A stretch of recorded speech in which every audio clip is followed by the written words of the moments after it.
गौरी मैया की, सच्चे दरबार की, प्रेम के शंकर भगवान की जय हो। देखी दीदी, एक दुखिया ने बड़ा एकदम दुख में पूरे समय कटल, बचपन से शिव गुरु के मानत रहल, फिर भी गुरु उनका पे ध्यान न देलन। तो गुरु से अर्जी लगावे लगलन महादेव से, अपने शरण में अपना भाव से, ऐसो लीलाना शिव गुरु हमारो यार जिया, हर जिंदगी के नैया पासाले मन गरवा, हर जिंदगी के नैया पासाले मन गरवा, ऐसो लीलाना शिव गुरु हमारो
ऐसे होला बाबा, हमरा साथे ऐसे होला बाबा।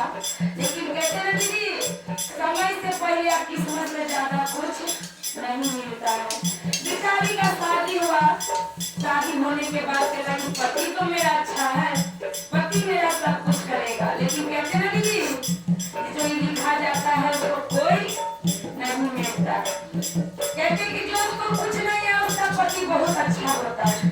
उसको लगता है कि मेरी पत्नी यहाँ उठे, यहाँ बैठे, ये खाए वो खाए, ऐसे करे वैसे करे दीदी।